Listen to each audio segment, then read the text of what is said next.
Last લેક્ચરમાં આપણે હાઇઝનબર્ગના uncertainty પ્રિન્સિપલની વાત કરી. કોઈ ઇલેક્ટ્રોન હોય અતિ સૂક્ષ્મ પાર્ટિકલ અને કોઈ સ્થૂળ પાર્ટિકલ હોય અથવા કોઈ સ્થૂળ પદાર્થ હોય. ફોર એક્ઝામ્પલ, ક્રિકેટનો દડો આપણે ફેંકેલો હોય, પથ્થર ફેંક્યો હોય અથવા તો પથ્થર ઉપરથી નીચે પડતો હોય, મીન્સ ગતિ કરતો હોય, કોઈ ઉડતું વિમાન હોય, કોઈ ગ્રહ ગતિ કરતું હોય, બરાબર. તો આ ટાઈપના સ્થૂળ પદાર્થોને અતિ સૂક્ષ્મ જે માઇક્રો લેવલના જે પાર્ટિકલ છે એમના માટે આપણે હાઇઝનબર્ગના અનસર્ટેનિટી પ્રિન્સિપલની વાત કરી.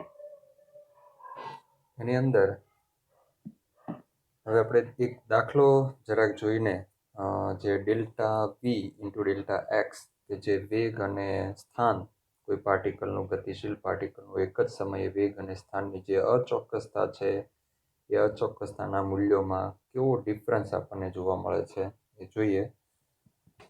તો 1 મિલીગ્રામ દળ ધરાવતી વસ્તુને, હવે 1 મિલીગ્રામ દળ, આ દળ તો ઘણું ઓછું જ કહેવાય, પણ એની સાપેક્ષે માની લો કે આપણે કોઈ ક્રિકેટનો બોલ ફેંક્યો છે, તો એ જ્યારે ગતિ કરતો હોય ત્યારે એનું કોઈ એક જ સમયે સ્થાન અને વેગનું અચોક્કસતાનું મૂલ્ય કેટલું હોય એ આપણે અહીંયા કમ્પેર કરી શકીએ.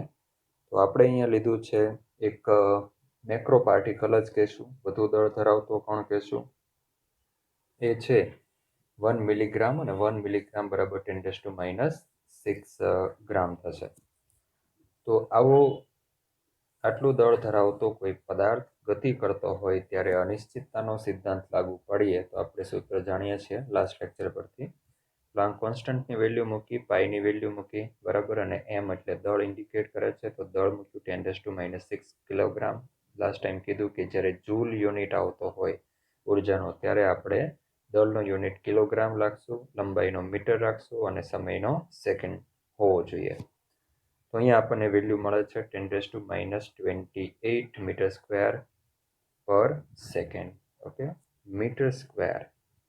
હવે જો વેગ છે ને એનો એકમ થાય મીટર પર સેકન્ડ, અને આ જે છે ડેલ્ટા એક્સ એ સ્થાન ઇન્ડિકેટ કરે છે, તો સ્થાન માટે આપણે મીટર લઈએ તો શું થશે? મીટર સ્ક્વેરના છેદમાં સેકન્ડ. તો આ રીતે યુનિટ આવ્યો. હવે જોઈએ અહીંયા કે આ મૂલ્ય છે ને એ બહુ જ નાનું છે. એનો મતલબ એવો થાય કે ડેલ્ટા વી ઇન્ટુ જે ડેલ્ટા એક્સ છે, એટલે કે સ્થાન અને વેગની જે અચોક્કસતા છે એ ખૂબ જ ઓછી છે. ત્યાર પછી આપણે ઇલેક્ટ્રોન જેવા અતિ સૂક્ષ્મ કણ માટે ડેલ્ટા વી ઇન્ટુ ડેલ્ટા એક્સનું મૂલ્ય શોધીએ તો અગેન આ ઇક્વેશનની અંદર વેલ્યુ મૂકીએ. તો એમ એટલે ઇલેક્ટ્રોનનું દળ જે 9.1 ઇન્ટુ 10⁻³ kg. તો આ વેલ્યુ મૂકતા આપણને ડેલ્ટા વી ઇન્ટુ ડેલ્ટા એક્સનું મૂલ્ય મળે છે 10⁻⁴.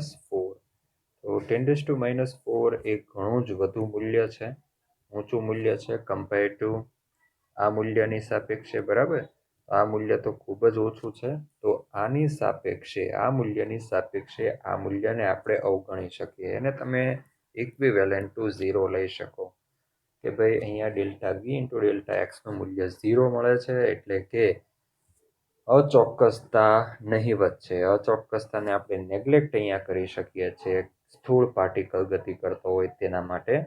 તો અચોક્કસતા 0 છે, એનો મતલબ કે આ ટાઈપના જે પાર્ટિકલ છે એ ગતિ કરતા હોય ત્યારે એક જ સમયે એનું સ્થાન અને વેગ તમે ચોક્કસ રીતે મેઝર કરી શકો છો. તો એની આપણે આગળના લેક્ચરની અંદર વિમાનની વાત કરેલી, કોઈ ઉડતું વિમાન હોય ત્યારે, બરાબર. અને બીજું આપણે એમ પણ કહી શકીએ કે જ્યારે આ ટાઈપના સ્થૂળ જે કણો હોય છે એનો જો એક જ સમયે આપણે એનું સ્થાન અને વેગ જાણતા હોઈએ ને, તો એના પરથી એના ઉપર જે તે સમયે લાગુ પડતું બળ પણ આપણે મેઝર કરી શકીએ છીએ. અને આ બળ જો મેઝર કરી શકતા હોઈએ, આ બળ જાણતા હોઈએ કોઈ એક જ સમયે, તો અમુક સમય પછી આ પદાર્થ કઈ જગ્યાએ હશે, અમુક સમય પછી તે પદાર્થનું સ્થાન અને તેનો વેગ પણ આપણે મેઝર કરી શકીએ. ક્યારે?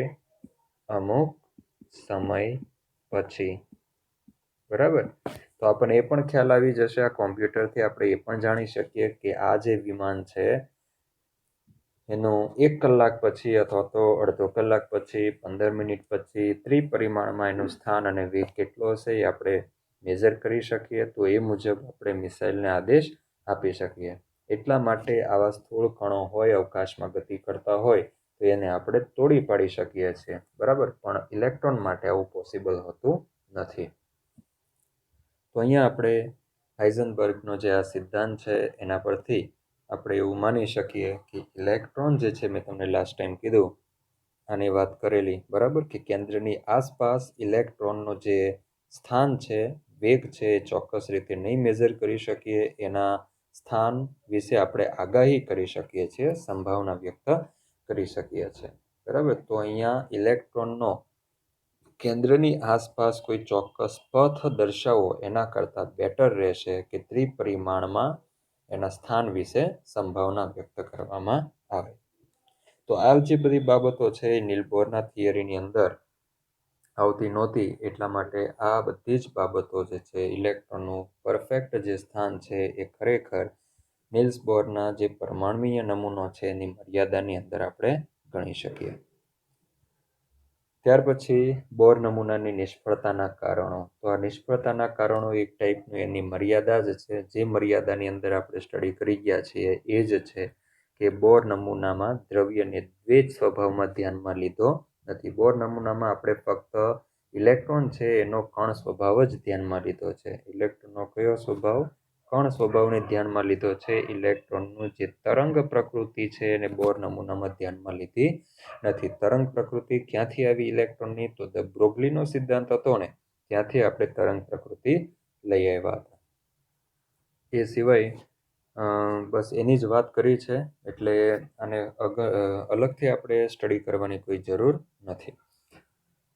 ફરી પાછો એકનો એક જ ટોપિક આવે છે, પરમાણુનો ક્વોન્ટમ યાંત્રિકી નમૂનો, બરાબર. તો આપણે આગળ એ જ ટાઇટલ જોયેલું, ક્વોન્ટમ યાંત્રિકી નમૂનો, અને એની માટે આપણે દ્રવ્યની દ્વૈત વર્તણૂક અને દ્રવ્ય જે છે એની અનસર્ટેનિટી ત્રિપરિમાણની અંદર એક જ સમયનું સ્થાન અને વેગમાન માટેની, તો બે જે બ્રોગલી અને હાઇઝનબર્ગ સ્ટડી કરી ગયા, તો એ જ આપણે આની અંદર ફરી પાછું ધ્યાનમાં લઈ શકીએ. ન્યૂટનની ગતિના નિયમો આપણે આગળ સ્ટડી કરી ગયા છીએ કે ન્યૂટનની ગતિના જે નિયમો છે એ ક્લાસિકલ યંત્રશાસ્ત્ર સાથે સંબંધિત છે. ચીર સંબંધ એટલે એને શું કહેવાય? ક્લાસિકલ મિકેનિક્સ કહેવામાં આવે. તો ન્યૂટનની ગતિના નિયમો જે છે એ સ્થૂળ કણો માટે છે, એ અતિ સૂક્ષ્મ કણ માટે લાગુ પાડી શકાતા નહીં, અથવા તો સારી રીતે એને સમજાવી શકાતા નથી. તો આ જે યંત્રશાસ્ત્ર છે એ સ્થૂળ કણો જેવા કે પથ્થરનું પડવું, કોઈ પથ્થર છે એ પડતો હોય અથવા તો તમે એને ફેંકો છો ગતિમાં હોય ત્યારે, બરાબર, ગ્રહોનું કક્ષામાં ફરવું, તો આવા જે સ્થૂળ કણો જ્યારે ગતિ કરતા હોય એના માટે આ ક્લાસિકલ યંત્રશાસ્ત્ર એપ્લિકેબલ છે. અગાઉના વિભાગમાં જોયું તેમ આ પદાર્થો કણ તરીકેની વર્તણૂક દર્શાવે છે, પરંતુ જ્યારે આ નિયમો સૂક્ષ્મદર્શીય એટલે કે ઇલેક્ટ્રોન, પ્રોટોન, ન્યુટ્રોન છે, એટમ છે, મોલેક્યુલ છે, આવા અતિ સૂક્ષ્મ પાર્ટિકલ હોય એના માટે આ જે ક્લાસિકલ યંત્રશાસ્ત્ર છે એ સમજાવી શકાતું નથી, અથવા તો ક્લાસિકલ યંત્રશાસ્ત્રના જે સિદ્ધાંતો છે એ આવા પાર્ટિકલ્સ માટે નિષ્ફળ નીવડે છે. આનું કારણ ક્લાસિકલ યંત્રશાસ્ત્રે દ્રવ્યની દ્વૈત સ્વભાવ, ખાસ કરીને અપરમાણ્વીય કણો માટે અને અનિશ્ચિતતાના સિદ્ધાંતને અવગણ્યા હતા. આપણે જે બોરની થિયરી સ્ટડી કરી ગયા ને એની અંદર આપણે તરંગ પ્રકૃતિને ધ્યાનમાં લીધી જ નહોતી, બરાબર, ફક્ત કણ પ્રકૃતિને જ ધ્યાનમાં લીધી હતી. તો ચીર સંબંધ યંત્રશાસ્ત્ર એટલે ક્લાસિકલ યંત્રશાસ્ત્ર છે એમાં ફક્ત કણ પ્રકૃતિ જ ધ્યાનમાં લેવામાં આવે છે, તરંગ પ્રકૃતિ ધ્યાનમાં લેવામાં આવતી નથી. તો અહીંયા ઇલેક્ટ્રોન, પ્રોટોન, ન્યુટ્રોન જેવા અતિ સૂક્ષ્મ પાર્ટિકલ છે એના માટે ક્લાસિકલ યંત્રશાસ્ત્રમાં ફક્ત કણ પ્રકૃતિ ધ્યાનમાં લેવામાં આવે છે, તરંગ પ્રકૃતિ ધ્યાનમાં ન લેવામાં આવતી હોવાથી ક્લાસિકલ યંત્રશાસ્ત્ર આ ઇલેક્ટ્રોન, પ્રોટોન, ન્યુટ્રોન જેવા અતિ સૂક્ષ્મ કણ માટે ક્લાસિકલ યંત્રશાસ્ત્ર લાગુ પડતું નથી. વિજ્ઞાનની શાખા જે દ્રવ્યની દ્વૈત વર્તણૂક, બરાબર. હવે આપણે ધ બ્રોગલી સિદ્ધાંત સ્ટડી કરી ગયા છીએ ને, તો આપણે ઇલેક્ટ્રોન જેવા અતિ સૂક્ષ્મ પાર્ટિકલ હોય તો એના માટે આપણે કણ પ્રકૃતિ તો ધ્યાનમાં લઈએ જ છીએ, પણ એની તરંગ પ્રકૃતિને પણ ધ્યાનમાં લઈએ છીએ, because of lambda is equal two h/mv, બરાબર. ઇલેક્ટ્રોન કે જે દળ ધરાવતો કણ છે એના માટે આપણે તરંગ પ્રકૃતિને પણ ધ્યાનમાં લઈએ છીએ દ બ્રોગલીના સિદ્ધાંત સમજ્યા પછી. તો એવું વિજ્ઞાનની એવી શાખા કે જ્યાં દ્રવ્યની દ્વૈત વર્તણૂકને ધ્યાનમાં લેવામાં આવે છે. ઇલેક્ટ્રોનને આપણે કણ પ્રકૃતિ ધરાવે છે એવું તો આપણે ઇઝીલી કહી શકીએ, કારણ કે એ દળ ધરાવતો કણ છે, બરાબર. પણ એની તરંગ પ્રકૃતિ છે એ દ બ્રોગલી હાઇઝનબર્ગના સિદ્ધાંત પછી આપણે એને તરંગ પ્રકૃતિ સ્વરૂપે ધ્યાનમાં લીધેલા છે. તો અહીંયા વિજ્ઞાનની એવી શાખા કે જ્યાં દ્રવ્યની આવી દ્વૈત વર્તણૂક, દ્રવ્યની દ્વૈત વર્તણૂક મતલબ શું થયો? કણ અને તરંગ એમ બંને પ્રકૃતિને ધ્યાનમાં લેવામાં આવતું હોય એવા યંત્રશાસ્ત્રને ક્વોન્ટમ યંત્રશાસ્ત્ર કહેવામાં આવે છે. તો આપણું ટાઇટલ શું છે? પરમાણુનો ક્વોન્ટમ યાંત્રિકી નમૂનો. પરમાણુની અંદર શું પ્રેઝન્ટ છે? ઇલેક્ટ્રોન. અને ઇલેક્ટ્રોનની કઈ કઈ પ્રકૃતિ? તો એ કણ પ્રકૃતિ તો સાબિત કરવાની કોઈ જરૂર નથી, બરાબર. અને ઇલેક્ટ્રોનની તરંગ પ્રકૃતિ તો એ આપણે દ બ્રોગલી પરથી સાબિત કર્યું કે હા ભાઈ ઇલેક્ટ્રોન તરંગ પ્રકૃતિ ધરાવે છે. તો જે યંત્રશાસ્ત્રમાં બંને પ્રકૃતિનો સ્ટડી કરવામાં આવતો હોય એને ક્વોન્ટમ યંત્રશાસ્ત્ર કહેવામાં આવે છે. એટલા માટે હવે આપણો જે પરમાણુનો નમૂનો છે ને એ ક્વોન્ટમ નમૂનો પણ કહી શકાય. અને ક્વોન્ટમ યંત્રશાસ્ત્ર એક સૈદ્ધાંતિક વિજ્ઞાન છે જે સૂક્ષ્મદર્શીય પદાર્થો એટલે કે ઇલેક્ટ્રોન જેવા પાર્ટિકલ હોય જેમને કણ તરીકે અને તરંગ તરીકે અવલોકી શકાય તેવા ગુણધર્મો ધરાવે છે તેનો એક અભ્યાસ છે. આ કણો વેગના જે નિયમો પાળે છે તેને નિર્દિષ્ટ કરે છે, જ્યારે ક્વોન્ટમ યંત્રશાસ્ત્ર સ્થૂળદર્શીય એટલે કે મેક્રો મોલેક્યુલ એટલે કે મોટા જે પાર્ટિકલ છે, પદાર્થો છે, એને લાગુ પાડવામાં આવે છે. ત્યારે તે ક્લાસિકલ યંત્રશાસ્ત્રને લાગુ પાડવામાં આવે ત્યારે મળતા પરિણામો જેવા જ છે. આ એવું કહેવા માગે છે કે ક્વોન્ટમ યંત્રશાસ્ત્ર તમે મોટા જે પાર્ટિકલ છે, પથ્થર ગતિ કરતો હોય, કોઈ દડો ગતિ કરતો હોય, બરાબર, તો એને લાગુ પાડવામાં આવે અને જે પરિણામો મળે એવા જ સેમ પરિણામો ક્લાસિકલ યંત્રશાસ્ત્ર જ્યારે આવા સ્થૂળ કણો લાગુ પાડવામાં આવે અને જે પરિણામ મળે તો એ બંને પરિણામો લગભગ કેવા હોય છે? સમાન જેવા જ હોય છે. ક્વોન્ટમ યંત્રશાસ્ત્ર 1926માં આજે ક્વોન્ટમ મિકેનિક્સ છે ને એનો આખું ડિટેલ્સમાં ફિઝિક્સની અંદર તમને આગળ કોલેજોમાં અને માસ્ટરની અંદર જ્યારે સ્ટડી કરશો ત્યારે ડિટેલમાં આવશે અને એકદમ હાઈ લેવલનું મેથેમેટિક્સ આવે છે. ત્યાં તમારે સંકલન, વિકલન આવું બધું પણ આવે છે. જુદા જુદા કારકોનો પણ ઉપયોગ કરવામાં આવે છે. એટલે હવે પછીનું જે આપણે અહીંયા સ્ટડી કરવાના છીએ એ તો કમ્પ્લીટલી ઉપરથી ચાલ્યું જાય એવું જ છે, કારણ કે જસ્ટ વાત કરવા પૂરતી જ વાત અહીંયા કરી છે. જેને ડિટેલમાં તો અહીંયા ડિસ્કશન કરવું પોસિબલ જ નથી. એના માટે ફરજિયાત તમારે માસ્ટર ડિગ્રીની અંદર ફિઝિક્સ અથવા તો કેમિસ્ટ્રીની અંદર, ઇનઓર્ગેનિક કેમિસ્ટ્રીની અંદર જવું પડે. તો પણ આ લોકોએ શું કામ લીધું આ થોડું હવે જે આગળ આવે છે આ બધું, બરાબર, આ હેમિલ્ટોનિયન કારક આ બધું શું કામ વાત કરી? કારણ કે જો કે અહીંયા તો એની વાત કરવી જ ના જોઈએ, પરંતુ હવે આપણે શ્રોડિંજર સમીકરણ, શ્રોડિંજર નામનો ઇરવિન શ્રોડિંજર જે પણ નોબેલ પ્રાઇઝ વિનર છે, જેને 1933ની અંદર ફિઝિક્સનો નોબેલ પ્રાઇઝ આપવામાં આવેલું. તો આ વૈજ્ઞાનિકે એક કક્ષક તરફ આપણને લઈ જાય છે. આ વૈજ્ઞાનિકે જે આપણને સૂત્ર આપ્યું છે ઇલેક્ટ્રોનની ઉર્જા માટેનું, તો એ ઇલેક્ટ્રોનની ઉર્જા માટેના સૂત્ર પરથી આપણને એક તરંગ વિધેય વિશેની માહિતી મળે છે. અને તરંગ વિધેય એ આપણને ત્રિપરિમાણમાં કેન્દ્રની આસપાસ આવેલો જે વિસ્તાર છે એમાં ઇલેક્ટ્રોન જે સ્થાન પરથી મળી આવવાની શક્યતા છે એ દર્શાવતો ભાગ ઇન્ડિકેટ કરવા માગે છે. બહુ જ હાઈ લેવલનું અહીંયા ફિઝિક્સ છે, બરાબર. તો એને આપણે એટલું બધું ડિટેલમાં કંઈ જવાની જરૂર નથી, કારણ કે આપણા માટે ઇવન એક્ઝામની અંદર પણ આ એટલું બધું ખાસ કામનું નથી. પરંતુ આ જે આપણને ક્વોન્ટમ નંબર્સ તરફ જે લઈ જાય છે એ ક્વોન્ટમ નંબર્સ આપણા માટે કોમ્પિટિટિવમાં મોસ્ટ ઇમ્પોર્ટન્ટ છે. અને લગભગ એક નહીં એક એક્ઝામની અંદર, જે કે નીટની એક્ઝામ, સ્પેશિયલી નીટ એક્ઝામની અંદર માની લો કે આ વર્ષે જો ક્વોન્ટમ નંબરમાંથી ક્વેશ્ચન ના પૂછાયો હોય તો આવતા વર્ષેની પૂછાવાની શક્યતા 101% જેવી હોય છે. મતલબ કે પાંચેક એક્ઝામ હોય ને એમાંથી 2-3 એક્ઝામની અંદર ક્વોન્ટમ નંબરમાંથી ક્વેશ્ચન પૂછાય છે. હું ક્વોન્ટમ નંબરની વાત કરું છું કે જે ક્વોન્ટમ નંબર આપણને ઇલેક્ટ્રોન વિશેની એકદમ ડિટેલમાં ને સંપૂર્ણ માહિતી આપણને આપે છે.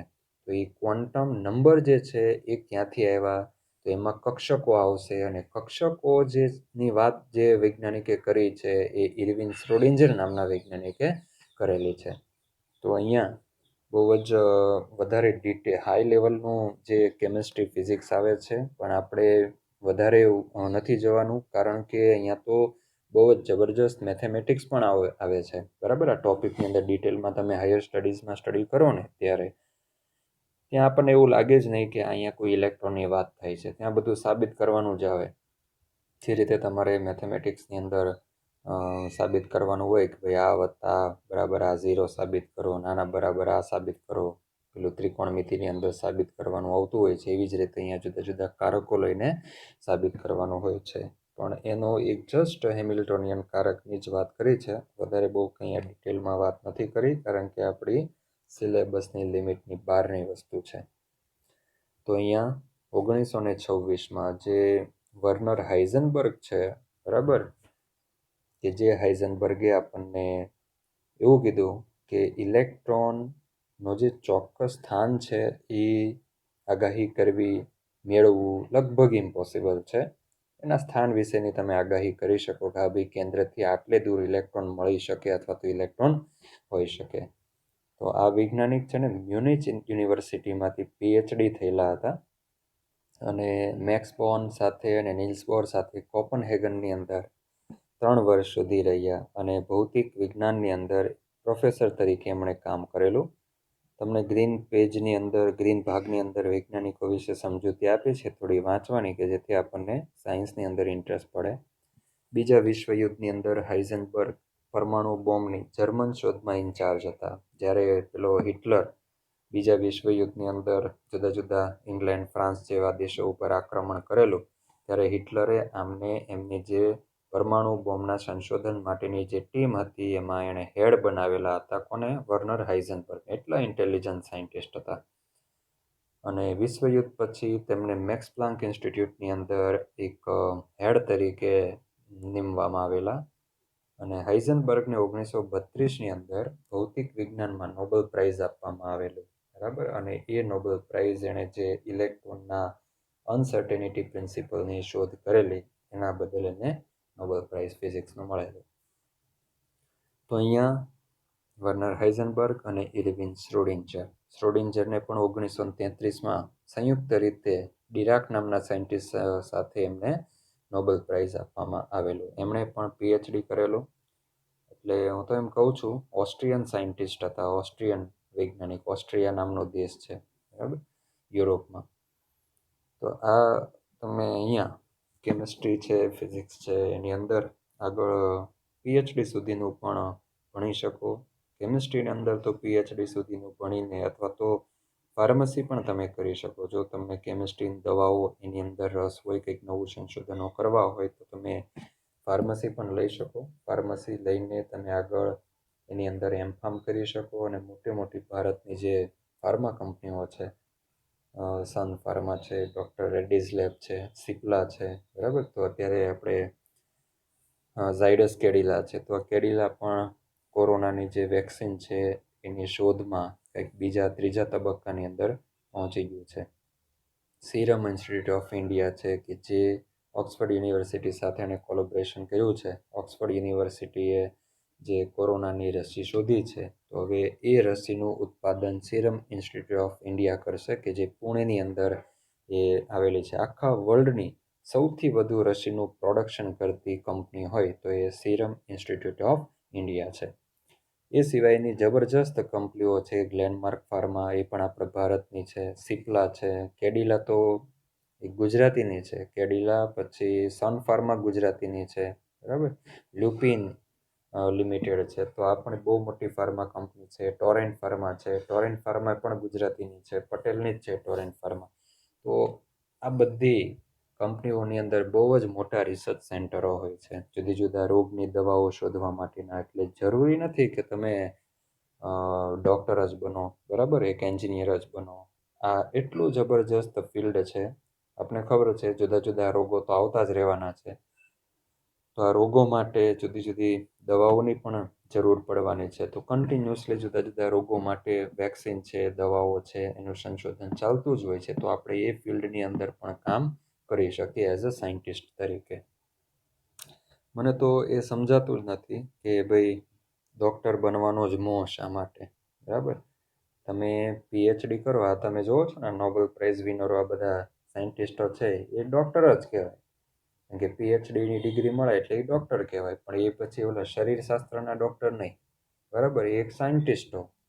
અને કેમિસ્ટ્રી, ફાર્મસી કરીને તમે આગળ પીએચડી કરીને પણ કોઈ કંપનીની અંદર એઝ અ સાયન્ટિસ્ટ તરીકે કામ કરી શકો. તમારા અંડરમાં ઘણા બધા લોકોને એક ટીમ બનાવીને તમે એને ગાઈડ કરીને કોઈ દવા છે એના ઉપર એનું ફોર્મ્યુલેશન કરી શકો, એનું સંશોધન કરી શકો, અને બહુ જ જોરદાર સેલરી પણ આપવામાં આવે છે. અને ફોરેન કન્ટ્રીઓની અંદર આવા સાયન્ટિસ્ટોની બહુ ડિમાન્ડ છે. એટલે એક ચીલા ચાલુ, હા ડૉક્ટર તો સારી બાબત છે, પણ પછી તમે ગમે તે ભોગે ડૉક્ટર જ બનવું છે એમ કરીને પછી હોમિયોપેથિક ડૉક્ટર બની જાઓ, તો એના કરતાં આ બાબતો વધુ સારી છે. આ બધા કોર્સીસ, આ સ્ટડી વધુ સારા છે કે જેમાં બહુ જ વેલ્યુ છે ફોરેન કન્ટ્રીની અંદર. તો અહીંયા આપણે એ ક્વોન્ટમ યંત્રશાસ્ત્રની ચર્ચા કરીશું. તરંગગતિના વિચારો ઉપર આધારિત છે ક્વોન્ટમ યંત્રશાસ્ત્ર. અને ક્વોન્ટમ યંત્રશાસ્ત્રનું મૂળ સમીકરણ શ્રોડિંજરે વિકસાવેલું, બરાબર? અને 1933માં ભૌતિક વિજ્ઞાનની અંદર નોબેલ પ્રાઇઝ એને મળેલું. આ સમીકરણ જેમાં દ બ્રોગલીએ જે તરંગ સ્વભાવની રજૂઆત કરેલી, એ તરંગ સ્વભાવનું બેઝ એને એક ફંડામેન્ટલ તરીકે લઈને ઇરવિન શ્રોડિંજરે આ ઇક્વેશન ડેવલપ કરેલું.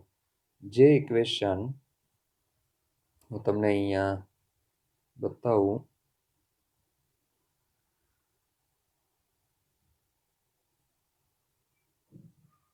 જો જે ઇક્વેશન આપવામાં આવેલું એ ઇક્વેશન છે d²ψ બાય dx². શ્રોડિંજરનું ઇક્વેશન જે તમારી ટેક્સ્ટ બુકમાં નથી, બરાબર? પણ આ ઇક્વેશન તમારી કોમ્પિટિટિવ માટે ખાલી ઇક્વેશન જ યાદ રાખવાનું છે. એને પ્રૂવ કે એનું સોલ્યુશન લાવવાનું નથી, કારણ કે આ ઇક્વેશનનું ઉકેલ જે લાવવાના છે ને એ માસ્ટર ડિગ્રીની અંદર આવે છે. Plus d²ψ by dy² plus d²ψ by dz² plus 8π² m/h², Planck constant, into e minus v into psi is equal to 0. Okay, તો અહીંયા આ જે ડી જે છે d² ψ બાય dx², એક્સ, વાય અને ઝેડ એ આમ છે. મેં તમને આગળ વાત કરેલી. અહીંયા આપણે આ ટોપિકની અંદર હાઇઝનબર્ગની સિદ્ધાંતની અંદર સ્ટડી કરી ગયા હતા કે આ કેન્દ્ર હોય, બરાબર? એટલે આ ન્યુક્લિયસ મેં કીધું છે. એ ન્યુક્લિયસની આસપાસ ત્રિપરિમાણમાં એ એક્સિસ ઉપર ઇલેક્ટ્રોન મળી આવી શકે, અથવા તો એક્સિસો વચ્ચેની જે સમતલ સ્પેસ છે એની અંદર પણ ઇલેક્ટ્રોન મળી આવી શકે. વધારે સારી રીતે આપણે જ્યારે કક્ષકનો સ્ટડી કરીશું ત્યારે હું તમને કહીશ કે ભાઈ ઇલેક્ટ્રોન મળી આવવાની સંભાવના કઈ ટાઈપની કક્ષકની અંદર ક્યાં હોય છે.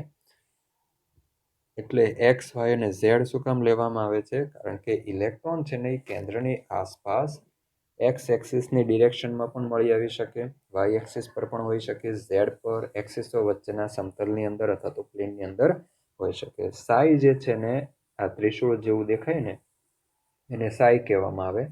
સાઈ એ તરંગ પ્રકૃતિ ઇન્ડિકેટ કરે છે કે ભાઈ ઇલેક્ટ્રોન છે ને એ તરંગ પ્રકૃતિ ધરાવે છે. અને સાઈ એકચ્યુઅલી પરમાણ્વીય કક્ષક ઇન્ડિકેટ કરે છે કે ભાઈ ઇલેક્ટ્રોન છે ને એ કોઈ પરમાણ્વીય કક્ષકની અંદર હોય છે. એટલે હવે આપણે છે ને ઇલેક્ટ્રોન મળી આવવાની શક્યતા દર્શાવતો વિસ્તાર જેને કક્ષક કહેવામાં આવે છે એ કક્ષક તરફ જઈએ છે. તો સાઈ એ શું ઇન્ડિકેટ કરે? પરમાણ્વીય કક્ષક ઇન્ડિકેટ કરે છે. તો આ એક ટાઈપનું વિકલન થયું. તમને ફિઝિક્સમાં હવે કંઈક સુરેખ સમીકરણ એવું કંઈક ચાલુ થયું છે, બરાબર? એની અંદર તમને સરે કીધું હશે કે આપણે વિકલન સ્ટડી કરવું પડશે. વિકલન એકચ્યુઅલી 12મામાં મેથેમેટિક્સની અંદર આવે છે.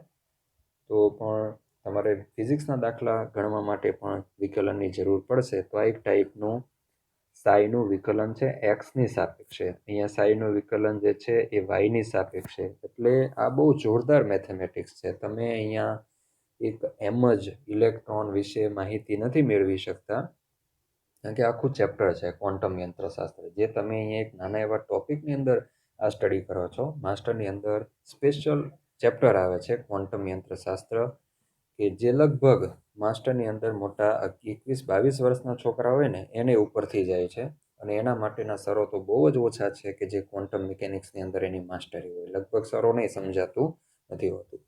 તો અહીંયા 8π² m એટલે ઇલેક્ટ્રોનનું દળ ઇન્ડિકેટ કરે, h પ્લાન્ક કોન્સ્ટન્ટ, એ જે છે ને એ ઇલેક્ટ્રોન પ્રોટોનથી આખી જે સિસ્ટમ બને છે પરમાણુ, બરાબર, એ પ્રણાલીની ઉર્જા ઇન્ડિકેટ કરે છે, અને v જે છે એ પોટેન્શિયલ એનર્જી છે.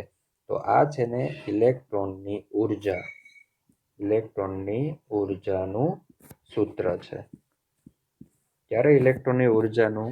તો કે ઇલેક્ટ્રોન કેન્દ્રની આસપાસ 3 ડાયમેન્શનમાં હોય ત્યારે, બરાબર, ત્રિપરિમાણમાં. હવે આપણે ઇલેક્ટ્રોનને ત્રિપરિમાણની વાત કરીશું, બરાબર. તો ઇલેક્ટ્રોન ત્રિપરિમાણમાં કેન્દ્રની આસપાસ હોય ત્યારે ઇલેક્ટ્રોનની ઉર્જાનું સૂત્ર જે આપ્યું છે એ કોણે આપેલું છે?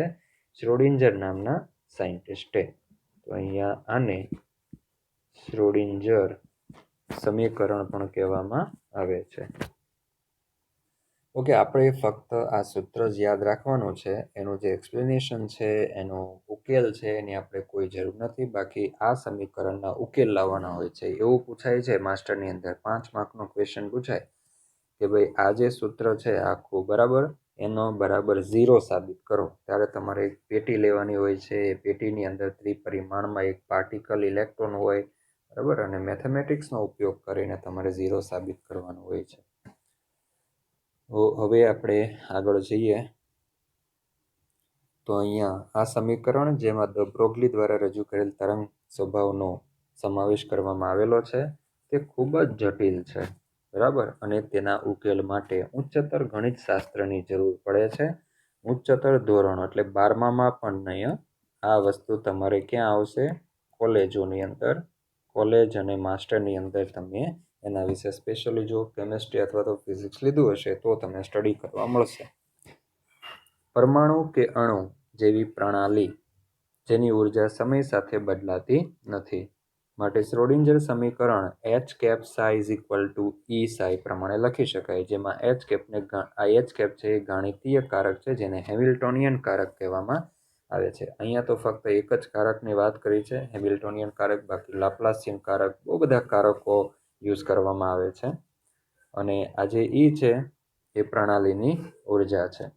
તો પ્રણાલી એટલે શું? તો પ્રણાલી એટલે ઇલેક્ટ્રોન અને પ્રોટોનથી જે એટમિક સિસ્ટમ બને છે એની ઉર્જા ઇન્ડિકેટ કરે છે. પ્રણાલીની કુલ ઉર્જા બધા જ અવપરમાણવીય કણો, તો અવપરમાણવીય કણો કયા હોય એટમની અંદર? તો ઇલેક્ટ્રોન કેન્દ્ર, બરાબર, ની ગતિશક્તિ, કેન્દ્ર અને ઇલેક્ટ્રોન વચ્ચે આકર્ષણ અને ઇલેક્ટ્રોન કેન્દ્રના વ્યક્તિગત અપાકર્ષણ વિભવને ધ્યાનમાં લીધા હતા. હા, ઇલેક્ટ્રોન અને કેન્દ્રના વ્યક્તિગત રીતે અપાકર્ષણ નહીં, ઇલેક્ટ્રોન વચ્ચેના અપાકર્ષણ. કારણ કે ઘણીવાર એવું પણ થાય, આમ જુઓ તો એક ઇલેક્ટ્રોનિક સિસ્ટમ માટે જ છે આ, બરાબર, પરંતુ કોઈ બહુ ઇલેક્ટ્રોનિક સિસ્ટમ હોય, મલ્ટી ઇલેક્ટ્રોનિક સિસ્ટમ હોય, તો એમાં ઇલેક્ટ્રોન વચ્ચે રિપલ્સિવ ફોર્સ પણ લાગતો હોય. તો એ બધા જ ટાઈપના પરમાણુની અંદર જે કંઈ ફોર્સ લાગતા હોય, એટ્રેક્શન ફોર્સ હોય કે પછી રિપલ્સિવ ફોર્સ હોય, ઇલેક્ટ્રોનની ગતિજ ઉર્જા, કાઇનેટિક એનર્જી, બધી જ એનર્જી એ આ ઉર્જા, કુલ ઉર્જા E ઇન્ડિકેટ કરે છે. આપણે આ એકદમ ઉપર છેલ્લું છે, આમાં બિલકુલ અહીંયા ડિટેલમાં એ લોકો ગયા નથી. ખરેખર તો આપવું જ ના જોઈએ જો એ લોકોને સમજ પડતી હોય, કારણ કે આ તો તમે ભણો, આ જુઓ કે ના જુઓ સરખા જેવું જ થયું, બરાબર, કારણ કે તમે આમાં ડિટેલમાં તો જઈ શકતા નથી. ત્યાર પછી હાઇડ્રોજન પરમાણુ અને શ્રોડિંજર સમીકરણની વાત કરી છે. જોઈએ જરા, અહીંયા આપણે ફક્ત સાઈ ઉપર ડિપેન્ડ કરવાનું છે, સાઈ અને સાઈ² ઉપર ડિપેન્ડ જોવાનું છે, ફક્ત ફોકસ કરવાનું છે. અને બીજું કે અહીંયા આપણને ક્વોન્ટમ નંબર જે છે એના તરફ અહીંયા આપણને ઇશારો કરે છે. શ્રોડિંજર સમીકરણ હાઇડ્રોજન પરમાણુ માટેના ઉકેલ માટે ઉપયોગમાં લેવાયું ત્યારે તેના ઉકેલથી શક્ય ઉર્જા સ્તર કે જે ઇલેક્ટ્રોન ધરાવી શકે છે, ઉર્જા સ્તર કે જેને કક્ષા કહેવામાં આવે છે, બરાબર, કક્ષા કે જે ઇલેક્ટ્રોન ધરાવી શકે છે, અને તેને અનુરૂપ દરેક ઉર્જા સ્તર એટલે કે કક્ષા સાથે સંકળાયેલ તરંગ વિધેય psi, બરાબર. આ જે તરંગ વિધેય psi છે ને, આ તરંગ વિધેય psi એ પરમાણ્વીય કક્ષક ઇન્ડિકેટ કરે છે. શું ઇન્ડિકેટ કરે? પરમાણ્વીય કક્ષક. તો કક્ષકને મેથેમેટિક્સની ભાષામાં સાઈ વડે ઇન્ડિકેટ કરવામાં આવે છે. અહીંયા એકદમ હાઈફાઈ મેથેમેટિક્સ યુઝ થાય છે, એટલે જો અહીંયા લખ્યું છે ઉચ્ચ ગણિત શાસ્ત્રની જરૂર પડે છે. તો કક્ષક જે છે પરમાણ્વીય કક્ષક કે જેમાં ઇલેક્ટ્રોન મળવાની સંભાવના હોય છે એવો વિસ્તાર છે કેન્દ્રની આસપાસ. તો આ જે પરમાણ્વીય કક્ષક, કદાચ તમે આગળના ધોરણની અંદર કક્ષકો વિશે સ્ટડી કરી ગયા છો, 1s2 s2p, બરાબર. તો આ બધી કક્ષકો હોય છે પરમાણ્વીય કક્ષક કે જે દરેક કક્ષક જે તે કક્ષા સાથે સંકળાયેલ હોય છે. આના પછી આપણે કક્ષા અને કક્ષક વચ્ચેનો ડિફરન્સ લેવાના છીએ. એકચ્યુઅલી તમારી બુકમાં આ ડિફરન્સ આપેલો નથી, પણ આપણે સ્ટાર્ટ ત્યાંથી કરશું તો તમને વધારે સારી રીતે સમજાશે. આ ક્વોન્ટીકૃત ઉર્જા સ્તર, બરાબર. ઉર્જા સ્તર, ક્વોન્ટીકૃત ઉર્જા સ્તર એટલે શું? ક્વોન્ટીકૃત શબ્દ એટલા માટે યુઝ કરે છે કારણ કે જે તે ઉર્જા સ્તર કક્ષાની અંદર ઇલેક્ટ્રોન હોય અને ઇલેક્ટ્રોન એક ક્વોન્ટમ પ્રકૃતિ ધરાવે છે.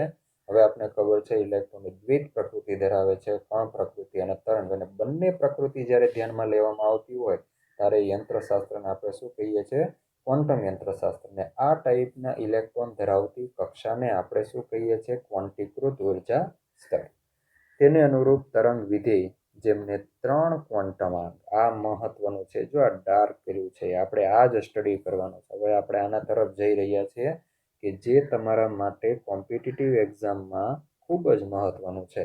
અને આ જો આપણે જાણીએ તો આપણે ઇલેક્ટ્રોન વિશેની બધી જ માહિતી પ્રાપ્ત કરી શકીએ. 3 ક્વોન્ટમાંક, મુખ્ય ક્વોન્ટમાંક જેની આપણે આગળ વાત કરેલી, જે તે કક્ષા હોય, ઉર્જા સ્તર હોય, એને સ્મોલ n વડે ઇન્ડિકેટ કરવામાં આવે છે. Small n is equal two 1 2 3 4 5 and so on, બરાબર. તો આને આપણે આગળ મુખ્ય ક્વોન્ટમાંક ઓલરેડી કીધેલું જ છે. એ સિવાય ગૌણ ક્વોન્ટમાંક, ટોટલ 4 ક્વોન્ટમાંક છે ઇલેક્ટ્રોનને રિપ્રેઝેન્ટ કરવા માટે, ઇલેક્ટ્રોનનું વર્ણન કરવા માટે, ઇલેક્ટ્રોનની માહિતી મેળવવા માટે. તો એમાંનો એક મુખ્ય ક્વોન્ટમાંક, બીજો છે ગૌણ ક્વોન્ટમાંક જેને સ્મોલ l વડે ઇન્ડિકેટ કરવામાં આવે છે. ત્રીજો છે મેગ્નેટિક ક્વોન્ટમ નંબર જેને ml વડે દર્શાવવામાં આવે, અને ચોથો જે છે ને એને સ્પિન ક્વોન્ટમ નંબર કહેવામાં આવે, જેને ms વડે ઇન્ડિકેટ કરવામાં આવે છે. પણ આ ms વિશેની માહિતી તો આ શ્રોડિંજરને પણ નહોતી, બરાબર. તો બ્રોગલી, શ્રોડિંજર, હાઇઝનબર્ગ લોકોને પણ ના હતી. ms માટેની માહિતી પાછળથી એક ક્વોન્ટમ નંબર એડ કરવામાં આવે છે. તો જ્યોર્જ ઉહલનબેક અને ગોલ્ડસ્મિથ નામના સાયન્ટિસ્ટો એ શોધી કાઢે છે કે ભાઈ ઇલેક્ટ્રોન સ્પિન ગતિ પણ કરે છે. ઇલેક્ટ્રોન, મેં તમને આગળ વાત કરેલી, ઇલેક્ટ્રોનની 2 ટાઈપની ગતિ હોય છે. એક કક્ષીય ગતિ હોય ને બીજી અક્ષીય ગતિ હોય છે, બરાબર. કક્ષીય ગતિ એટલે શું? તો એ કેન્દ્રની આસપાસ પરિભ્રમણ કરશે કક્ષાની અંદર, અને અક્ષીય ગતિ એટલે પોતાની ધરીની આસપાસ એ સ્પિન થતો હોય છે. તો સ્પિન થતો હોવાથી એ સ્પિન ક્વોન્ટમ નંબર પાછળથી એડ કરવામાં આવે છે. જ્યારે કોઈ ઇલેક્ટ્રોન કોઈ ઉર્જા સ્તરમાં હોય ત્યારે તેને અનુરૂપ તરંગ વિધેય એટલે શું? એ મેથેમેટિક્સની ભાષામાં એનો સિમ્બોલ છે સાઈ. તરંગ વિધેય સાઈ એ ઇલેક્ટ્રોન વિશે બધી જ માહિતી ધરાવે છે. તરંગ વિધેય એક ગાણિતીય વિધેય છે, બરાબર. ઇલેક્ટ્રોનને એક રિપ્રેઝેન્ટ કરવા માટેનું એક ગાણિતીય વિધેય છે, જેનું મૂલ્ય પરમાણુમાં રહેલા ઇલેક્ટ્રોનના યામ પર આધાર રાખે છે. યામ એટલે કયા? તો વાત કરી x, y અને z. એટલે જ આપણે શ્રોડિંજર ઇક્વેશનમાં જોયું કે જે તે એક્સની સાપેક્ષે સાઈનું વિકલન આપણે કરેલું, તો એક વિકલનીય સમીકરણ હતું. શ્રોડિંજરનું જે સમીકરણ હતું એ આધાર રાખે છે. તેનો કોઈ ભૌતિક અર્થ થતો નથી. આ સાઈ છે એ ફક્ત શું ઇન્ડિકેટ કરે છે? કે ઇલેક્ટ્રોન એ તરંગ પ્રકૃતિ ધરાવે છે. હાઇડ્રોજન અથવા હાઇડ્રોજન જેવી સ્પીસીસ કે જેમાં એક જ ઇલેક્ટ્રોન હોય તેમના તરંગ વિધેયને પરમાણ્વીય કક્ષક કહે છે. મેં તમને આગળ કીધું કે ભાઈ આ તમે જુઓ કે તરંગ વિધેય સાઈ, એ તરંગ વિધેય સાઈ એ શું ઇન્ડિકેટ કરે? પરમાણ્વીય કક્ષક ઇન્ડિકેટ કરે છે. અને એ કક્ષકની અંદર ઇલેક્ટ્રોન રહેલો હોય છે કે જે ઇલેક્ટ્રોન તરંગ પ્રકૃતિ ધરાવે, બરાબર. એટલે આપણે શું હવે વિચારશું? સાય એટલે શું? એક પરમાણવીય કક્ષક કે જેને મેથેમેટિક્સની ભાષામાં આપણે સાય સિમ્બોલ આપેલો છે. આવી એક ઇલેક્ટ્રોન ધરાવતી સ્પીસીસને લગતા આવા તરંગ વિધિને એક ઇલેક્ટ્રોન પદ્ધતિ કહેવામાં આવે છે. પરમાણુમાં કોઈ પણ બિંદુએ ઇલેક્ટ્રોન મળી આવવાની સંભાવના, હવે જોજો, પરમાણુમાં માની લો કે આ કેન્દ્ર છે, બરાબર, કે જે કેન્દ્રમાંથી એક્સ, વાય અને ઝેડ એક્સિસ પસાર થાય છે, એક્સ, વાય અને ઝેડ. તો કેન્દ્રની આસપાસ ઇલેક્ટ્રોન મળી આવવાની શક્યતા આ બિંદુએ પણ હોય. અહીંયા પણ ઇલેક્ટ્રોન હોઈ શકે, અહીંયા પણ ઇલેક્ટ્રોન હોઈ શકે. ઇલેક્ટ્રોન એક્સ એક્સિસ ઉપર અહીંયા પણ હોઈ શકે. ઇલેક્ટ્રોન એક્સ એક્સિસ ઉપર કેન્દ્રની સરફેસ એટલે કે સપાટી ઉપર પણ હોઈ શકે. તો હું જેટલા ડોટ અહીંયા આસપાસ કરી શકું ને ત્રિપરિમાણમાં, એટલી જગ્યાએથી ઇલેક્ટ્રોન મળી આવવાની સંભાવના હોય છે. તો ઇલેક્ટ્રોન મળવાની સંભાવના દર્શાવતો આ જે વિસ્તાર છે એ વિસ્તારને શું કહેવામાં આવે છે? પરમાણવીય કક્ષક કહેવામાં આવે છે. પરમાણવીય કક્ષક કે જેને આપણે શું કહીએ છીએ, શેના વડે ઇન્ડિકેટ કરીએ છીએ? પરમાણવીય કક્ષકને સાય વડે ઇન્ડિકેટ કરીએ છીએ. પરંતુ એ જે પરમાણવીય કક્ષક છે એમાં ઇલેક્ટ્રોન મળી આવવાની મહત્તમ સંભાવના દર્શાવતો જે ભાગ છે જેને આપણે સાય સ્ક્વેર વડે ઇન્ડિકેટ કરી શકીએ. પરમાણવીય કક્ષકને આપણે શેના વડે ઇન્ડિકેટ કરીએ છીએ? સાય વડે, બરાબર. પણ સાય સ્ક્વેર, માનાંકમાં સાય સ્ક્વેર, માનાંક એટલા માટે લીધું છે કે માઇનસ મૂલ્ય નહીં હોય, બરાબર. ઇલેક્ટ્રોન મળી આવવાની શક્યતા 0 હોય, ઇલેક્ટ્રોન મળી આવવાની સંભાવના છે એ 0 હોઈ શકે, અને 0 હોય તો એ ભાગને નોડ કહેવામાં આવે. પણ ઇલેક્ટ્રોન મળવાની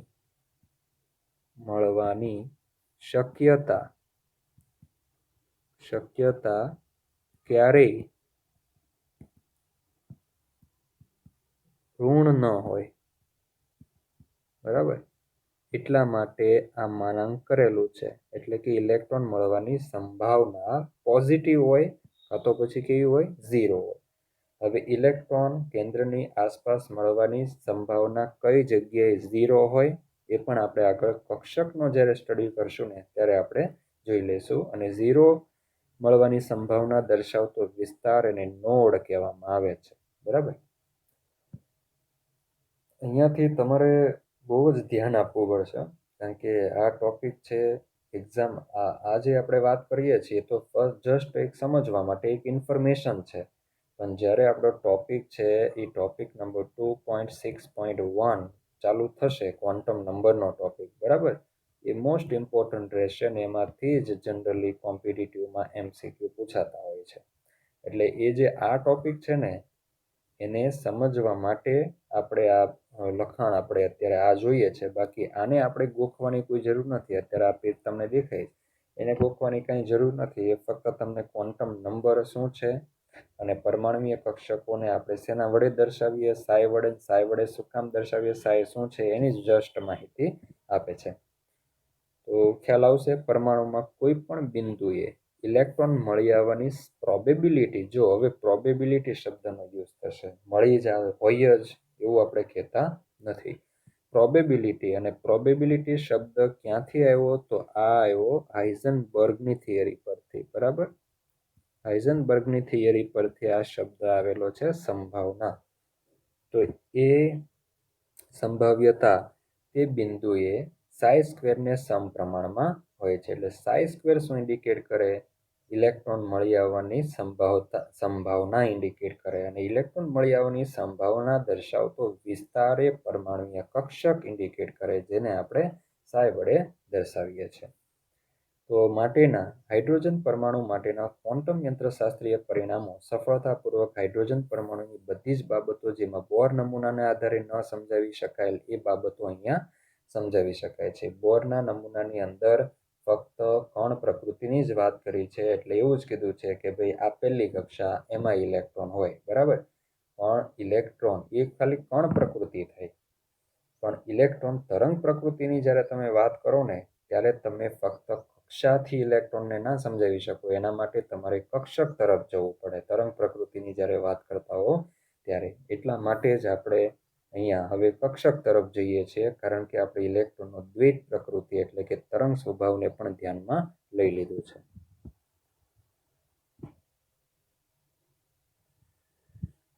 ચાલો હવે આપણે અહીંયા ઓર્બિટ અને ઓર્બિટલ વચ્ચેનો ડિફરન્સ જોઈએ, કક્ષા અને કક્ષક.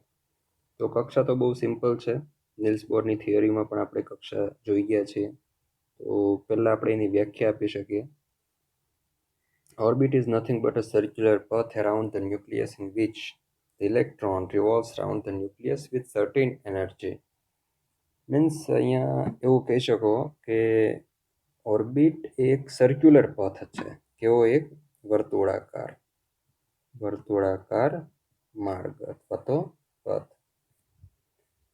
જો ગુજરાતીમાં બોલું કે પરમાણુના કેન્દ્રની આસપાસ આવેલ એવો એક વર્તુળાકાર માર્ગ કે જેમાં ઇલેક્ટ્રોન પોતાની ચોક્કસ ઉર્જા સાથે કેન્દ્રની આસપાસ પરિભ્રમણ કરતો હોય, એ વર્તુળાકાર માર્ગ અથવા તો પથને શું કહેવામાં આવે છે? કક્ષા કહેવામાં આવે છે. કક્ષા અને કેન્દ્ર, કક્ષા અને કેન્દ્ર વચ્ચે ચોક્કસ અંતર હોય છે.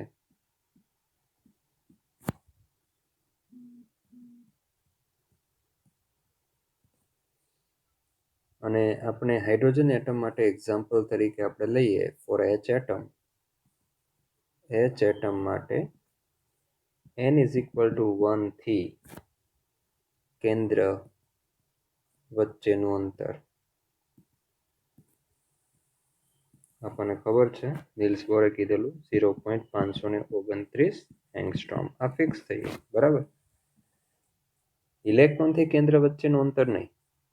જે પહેલી કક્ષા છે n = 1 એટલે ફર્સ્ટ ઓર્બિટ, એ પહેલી કક્ષાથી કેન્દ્ર વચ્ચેનું અંતર નિશ્ચિત. તો જો ફરીથી બોલું છું, કક્ષા એટલે શું, ઓર્બિટ એટલે શું? Orbit is nothing but a circular path in which electron revolves round the nucleus with definite distance and certain energy is called orbit. Orbit એટલે શું?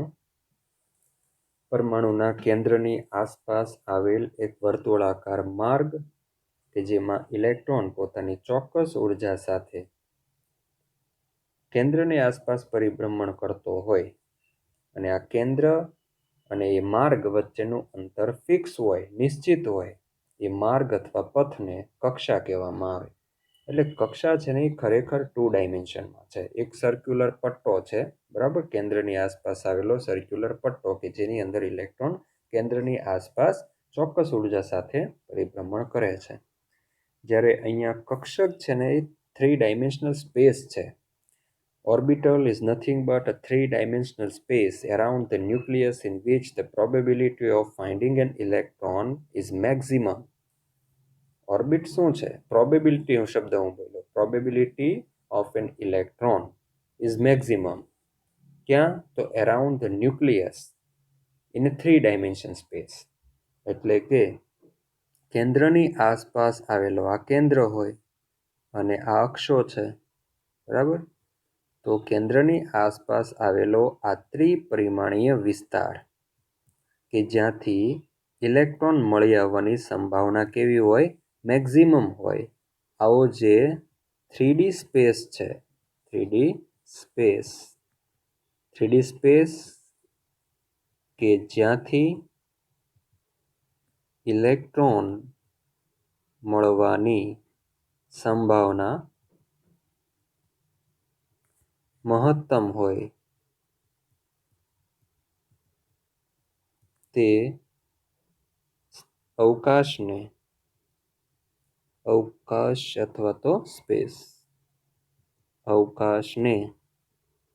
કક્ષક કહેવામાં આવે, બરાબર. તો કક્ષક છે ને એ ત્રિપરિમાણીય છે, જ્યારે કક્ષા છે ને એ 2 ડાયમેન્શનમાં આવેલ એક વર્તુળાકાર પથ છે કે જેમાં ઇલેક્ટ્રોન કેન્દ્રની આસપાસ પરિભ્રમણ કરે છે અને એ જે કક્ષા છે એ અને કેન્દ્ર વચ્ચેનું અંતર ફિક્સ હોય છે. જ્યારે આ કક્ષક અને કક્ષકની અંદર ઇલેક્ટ્રોન હોય, બરાબર. કક્ષક એટલે શું? કેન્દ્રની આસપાસ આવેલ એક ત્રિપરિમાણીય વિસ્તાર કે જ્યાંથી ઇલેક્ટ્રોન મળવાની સંભાવના કેવી હોય? મહત્તમ હોય, મેક્સિમમ હોય. એ વિસ્તારને કક્ષક કહેવામાં આવે. તો કક્ષકથી કેન્દ્ર વચ્ચેનું અંતર ફિક્સ ના હોય. શું કામ ફિક્સ ના હોય? કારણ કે કક્ષક તો ઇલેક્ટ્રોન મળવાની સંભાવના દર્શાવતો એક વિસ્તાર છે. હવે જ્યાં સંભાવના વ્યક્ત કરવામાં આવતી હોય ત્યાં નિશ્ચિતતા ક્યારેય હોય નહીં. ત્યાં કેવું હોય? એક અનિશ્ચિતતા હોય. અને એ અનિશ્ચિતતા એટલે જ આપણે હાઇઝનબર્ગના અનિશ્ચિતતાના સિદ્ધાંતની વાત કરી કે આ સંભાવના દર્શાવતો વિસ્તાર એ હાઇઝનબર્ગના સિદ્ધાંત પરથી આવેલ છે. તો હાઇઝનબર્ગે સિદ્ધાંત આપ્યો એટલા માટે તો આ કક્ષકની ડેફિનેશન આવી. એટલે જ આપને ખબર પડી કે હા ભાઈ, ઇલેક્ટ્રોન છે એની સાથે એક કક્ષક નામનો ત્રિપરિમાણીય વિસ્તાર પણ સંકળાયેલ છે. બીજું જોઈએ તો નંબર 2 ની અંદર કે એક વર્તુળાકાર, ઉપર ડેફિનેશનમાં આવી ગયું છે છતાં પણ વર્તુળાકાર પથ છે કક્ષા, જ્યારે અહીંયા એક 3D વિસ્તાર છે.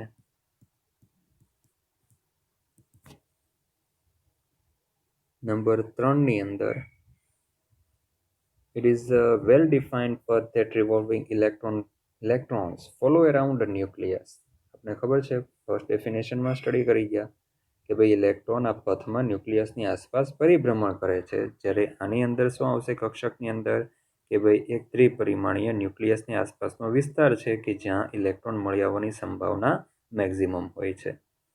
હવે અહીંયા આપણે એવું કહી શકીએ કે ઓર્બિટ જે છે ને એ હાઇઝનબર્ગના અનસર્ટેનિટી પ્રિન્સિપલને સેટિસ્ફાય કરતું નથી.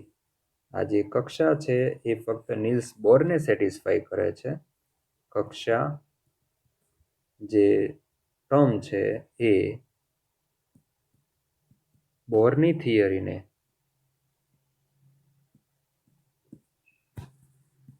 અનુસરે છે, જ્યારે હાઇઝનબર્ગ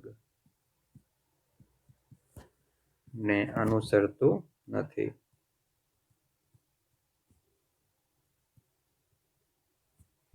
બરાબર, કારણ કે બોરે જ કીધેલું ને કે કક્ષામાં ઇલેક્ટ્રોન કેન્દ્રની આસપાસ પરિભ્રમણ કરે છે. બોરે ફક્ત કક્ષાની જ વાત કરી. બોરની થિયરીમાં કોઈ ત્રિપરિમાણીય વિસ્તાર એવું આવતું નહોતું. જ્યારે અહીંયા હાઇઝનબર્ગને અનુસરે છે.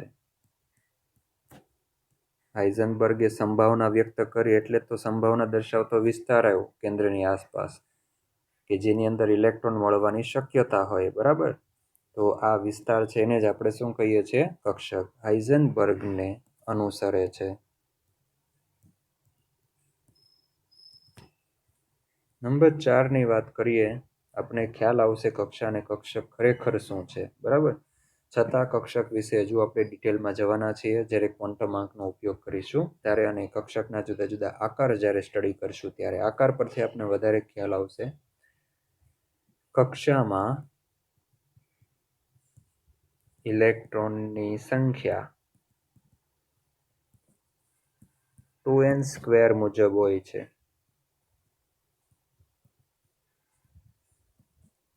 જ્યારે આ બાજુ કક્ષકમાં વધુમાં વધુ 2 ઇલેક્ટ્રોન સમાઈ શકે અથવા તો હોઈ શકે. બરાબર, કોઈ કક્ષા હોય એમાં ઇલેક્ટ્રોનની સંખ્યા વધુમાં વધુ, એટલા એક એની કેપેસિટી થઈ કક્ષાની. બરાબર, કક્ષામાં મેક્સિમમ કેટલા ઇલેક્ટ્રોન સમાઈ શકે? તો 2n² મુજબ. એ પણ આપણે આગળ સ્ટડી કરવાના છીએ. માની લો કે n = 1 પહેલા નંબરની કક્ષા છે, આમાં મેક્સિમમ કેટલા ઇલેક્ટ્રોન સમાય? તો 2n² માં n ની વેલ્યુ મૂકો એટલે કેટલા થશે? 2 ઇલેક્ટ્રોન આવે. આ એક એક્ઝામ્પલ થયું. બરાબર, સેકન્ડ કક્ષા છે, આપણે ટેબલ સ્ટડી કરવાના છીએ, ટેબલ લેશું જેના માટે. n = 2 એટલે બીજી કક્ષા. બીજી કક્ષામાં વધુમાં વધુ કેટલા ઇલેક્ટ્રોન સમાય? તો અહીંયા n ની જગ્યાએ 2 મૂકો. 2 × 2 = 4, 4 × 2 = 8, તો વધુમાં વધુ 8 ઇલેક્ટ્રોન સમાય. બરાબર. જ્યારે કક્ષકની અંદર કોઈ પણ કક્ષક હોય એમાં વધુમાં વધુ 2 જ ઇલેક્ટ્રોન આવી શકે. હવે અહીંયા નંબર 5 ની અંદર કક્ષાને capital letter K, L, M, N and so on વડે દર્શાવી શકાય.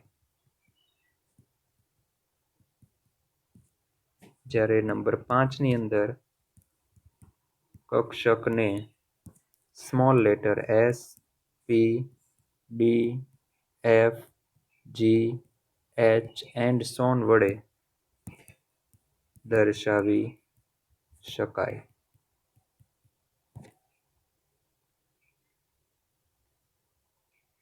ત્યાર પછી આગળ જોઈએ તો અહીંયા કક્ષા અને કક્ષક ડિફરન્સ ચાલુ છે. કેટલા પોઈન્ટ જોઈએ આપણે? 5. છઠ્ઠા પોઈન્ટમાં કહીએ કે કક્ષા નોન ડિરેક્શનલ છે. ઓર્બિટ નોન ડિરેક્શનલ છે. ઓર્બિટ નોન ડિરેક્શનલ એટલે દિશાકીય નથી. સદિશ એવું આવે ને ફિઝિક્સની અંદર, તો નોન ડિરેક્શનલ છે, કોઈ દિશા બતાવતી નથી. જ્યારે દરેક કક્ષક એસ કક્ષક સિવાય બધી કક્ષકો સદિશ છે. સદિશ એટલે કે દિશાકીય છે. બરાબર. હવે આ સદિશ છે, દિશાકીય છે નથી, એના માટે આપણે કક્ષકના આકાર પરથી આપણને ખબર પડે. દિશાકીય છે કે નહીં એ આકાર પરથી સમજ પડે. નંબર 7માં કક્ષકોને ચોક્કસ આકાર છે. જ્યારે અહીંયા કક્ષા એ માત્ર એક વર્તુળાકાર માર્ગ છે અથવા તો પથ છે. ઓકે, તો આટલા જે ડિફરન્સ છે એ આપણે જોયું. બરાબર. હવે હજુ હું પણ જો એડ કરવું હોય તો અહીંયા કરી શકું કે કક્ષા એ ઇલેક્ટ્રોનના કણ સ્વભાવ સાથે સંબંધિત છે. આ મોસ્ટ ઇમ્પોર્ટન્ટ છે. સંબંધિત છે. આ બધી વસ્તુ છે ને તમને આપણી ટેક્સ્ટબુકની અંદર નહીં જોવા મળે. એટલે બહુ જ ઇમ્પોર્ટન્ટ આ ટોપિકો છે, આ પોઈન્ટ્સ છે. અને ડિફરન્સ કક્ષા અને કક્ષક ટેક્સ્ટબુકમાં આપ્યો જ નથી. તમારે આ બધા જ પોઈન્ટને લખી લેવા જોઈએ નોટ્સની અંદર અને એને ધ્યાનમાં રાખવા જોઈએ. એમની વચ્ચેનો ભેદ સારી રીતે સમજવો જોઈએ. અને હજુ આમાં તમને જે કંઈ દિશાકીય ગુણ છે, આકાર છે, આ બધું ના સમજાતું હોય, બરાબર, તો એના માટે આપણે આગળ જ્યારે કક્ષક વિશે હવે આપણે કક્ષક વિશે જ ભણવાના છીએ, તો એની અંદર તમને સારી રીતે સમજાઈ જશે. હવે આ બધા જે સ્ટેટમેન્ટ હું લખું છું ને, ભલે ટેક્સ્ટબુકમાં ના હોય, પરંતુ એ મારે ટ્રુ ફોલ્સ સેન્ટન્સના સ્વરૂપે જો MCQમાં પૂછવા હોય તો હું બેઠે બેઠા પૂછી શકું અને કોમ્પિટિટિવમાં ઓલરેડી પૂછાય છે. એટલે તમે ખરેખર આ જે ટોપિક છે ને એને JEE નીટ માટે તૈયાર કરો. શેના માટે? JEE અને નીટ માટે. ઓકે, બહુ જ ઇમ્પોર્ટન્ટ ટોપિક છે. બુકમાં નથી પણ તમારે આને નોટમાં લખી લેવાનું છે.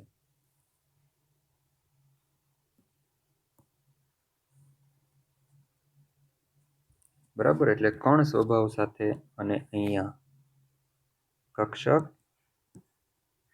એ ઇલેક્ટ્રોનના તરંગ સ્વભાવ સાથે સંબંધિત છે.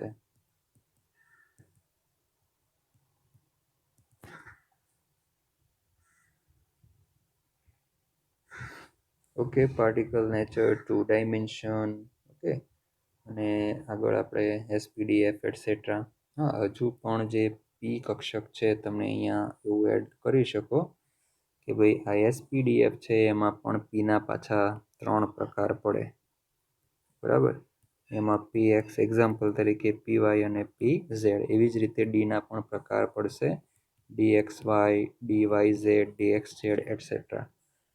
જ્યારે કક્ષામાં ફક્ત એક સર્ક્યુલર પથ જ આપણે ઇન્ડિકેટ કરીએ છીએ આ રીતે. જો આ કક્ષા ઇન્ડિકેટ કરે છે, આ જે સર્ક્યુલર પથ ઇન્ડિકેટ કર્યા છે, તો આ n ઇઝ ઇક્વલ ટુ 1 પટ્ટો, આ n ઇઝ ઇક્વલ ટુ 2, આ n ઇઝ ઇક્વલ ટુ 3, કે જે શું ઇન્ડિકેટ કરે છે? કક્ષા, કે જેને આપણે કેપિટલ લેટર કે, એલ, એમ એનાથી દર્શાવી શકીએ. એટલે ઘણીવાર તમને એમ પણ કે કક્ષા એલ, બરાબર. તો હવે કક્ષા એલ એટલે આપણને ખબર પડી જવી જોઈએ કે એ સેકન્ડ નંબરની કક્ષાની વાત કરે છે. દરેક કક્ષા સાથે રિલેટેડ કક્ષક હોય. હવે આમ જુઓ તો જો આપણે ફક્ત કક્ષાને જ ધ્યાનમાં રાખીએ અને બોહરને જ ધ્યાનમાં રાખીએ તો આપણે આ રીતે પરમાણુનું મોડલ આપી શકીએ. પણ જો આપણે ખબર છે કે બોહરની આ મર્યાદા હતી, બરાબર, એ ખાલી બોહર ઇલેક્ટ્રોન કણ પ્રકૃતિ જ ધરાવે છે એવું ઇન્ડિકેટ કરે. પણ જ્યારે દ બ્રોગ્લીના સિદ્ધાંત પરથી ખબર પડી કે ઇલેક્ટ્રોન એ તરંગ સ્વભાવ ધરાવે, અને તરંગ સ્વભાવ આપણને ક્યાંથી ખબર પડી? દ બ્રોગ્લીની થિયરી પરથી. ઓકે, તો દ બ્રોગ્લીની થિયરી પરથી પછી હાઇઝનબર્ગ છે, શ્રોડિંજર છે, આ બધાને ધ્યાનમાં લેવામાં આવે તો આપણે પરમાણુનું મોડલ આ રીતે બતાવી શકીએ, બરાબર, કે જેમાં ઇલેક્ટ્રોન આ રીતે જુદી જુદી ડિરેક્શનની અંદર, તમને આગળ કીધું એ મુજબ કે ઇલેક્ટ્રોન અહીંયા હોઈ શકે, બરાબર. આ એક્સ એક્સિસ, વાય અને આ ઝેડ. તો વાય અને ઝેડ એક્સિસની વચ્ચે હોઈ શકે, વાય એક્સિસ ઉપર હોઈ શકે, એક્સ એક્સિસ ઉપર, બરાબર.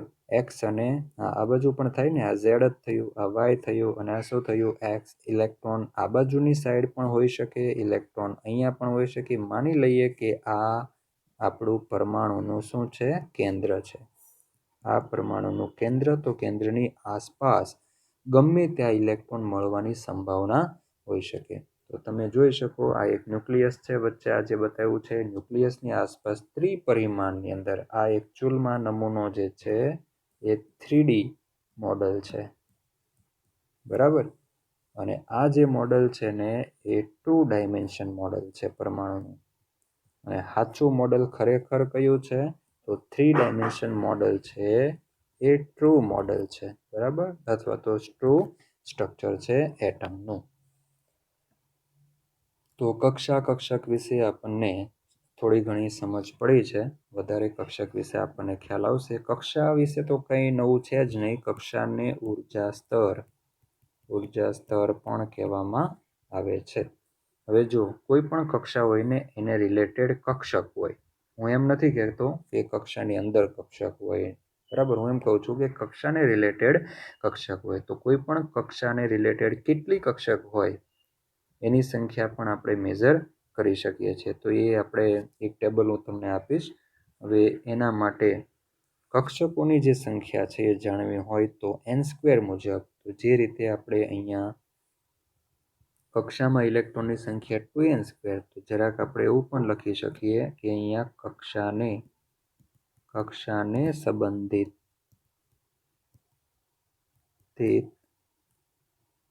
કક્ષકોની સંખ્યા n² મુજબ શોધી શકાય, બરાબર. તો માની લો કે આ પહેલી કક્ષા છે કે જેમાં n ઇઝ ઇક્વલ ટુ 1. ચલો, મારે પહેલી કક્ષા સાથે સંબંધિત કક્ષકોની સંખ્યા શોધવી છે. તો કોના મુજબ શોધી શકાય? n² મુજબ. ઓકે, તો n ઇઝ ઇક્વલ ટુ 1 માટે n² કેટલું થાય? તો n² એટલે શું? કક્ષકો. કક્ષકો એટલે શું? n². કક્ષકોની સંખ્યા શોધવી હોય તો આપણે n² મુજબ શોધી શકીએ. તો n ઇઝ ઇક્વલ ટુ 1 એટલે એ શું છે? કક્ષા. તો ચાલો, કેટલી કક્ષકો થાય?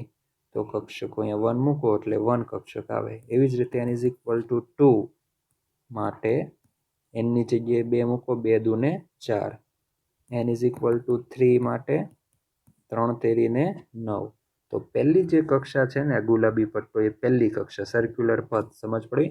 એ સર્ક્યુલર પથમાં અથવા તો એને રિલેટેડ કક્ષકની સંખ્યા, જે કક્ષકને હું આ બોક્સ વડે બતાવું છું, બરાબર, આ એક કક્ષક થઈ. ચાલો હવે n is equal two L કક્ષા, L કક્ષા સાથે સંબંધિત કક્ષકોની સંખ્યા કેટલી થશે? 4. તો આ 1, 2, 3 અને 4 કક્ષા. n ઇઝ ઇક્વલ ટુ 3 માટે કેટલી થશે? 9 કક્ષકો. તો આ કક્ષા સાથે સંબંધિત કક્ષકો 1, 2, 3, 4, 5, 6, 7, 8 અને 9. તો આ જે છે ને મેં ચોરસ બોક્સ કર્યા છે એને કક્ષક આપણે કહીએ છીએ. ખ્યાલ આવે છે? આગળ પણ જ્યારે આપણે પરમાણુની ઇલેક્ટ્રોન રચના લખશું ત્યારે આપણે કક્ષકને આવા ચોરસ ખાના વડે દર્શાવશું. ખરેખર આ કક્ષક તો એ 3D સ્પેસ છે. શું છે? 3D અવકાશ છે કે જેને આપણે કોઈ એક સિંગલ લાઈન વડે દર્શાવવો તો લગભગ પોસિબલ નથી, છતાં પણ ઘણા લોકો આવી રીતે બતાવે કે ભાઈ આમ કરી દે, આ એક સર્ક્યુલર પથ એટલે કક્ષા 1, હવે એની અંદર આ રીતે સિંગલ લાઈન આમ કરી દે, આમ, બરાબર. આને એ લોકો શું કહે છે? કક્ષક, જેને 1s કક્ષક કહે. અને આ કક્ષકમાં એ લોકો ઇલેક્ટ્રોન આમ બતાવે. તો એક સરળતા માટે, સમજવા માટે, થિયરીને સમજવા માટે આપણે આવી રીતે કરી શકીએ, પણ આપણે એ તો ધ્યાનમાં રાખવું જ પડશે કે કક્ષક છે ને એ શું છે? એક ત્રિપરિમાણીય અવકાશ છે, બરાબર. વધારે આગળ આપણે કક્ષક, ક્વોન્ટમ નંબર અને કક્ષક વિશે અને ઇલેક્ટ્રોન વિશે માહિતી આપણે આગળના ટોપિકની અંદર મેળવશું.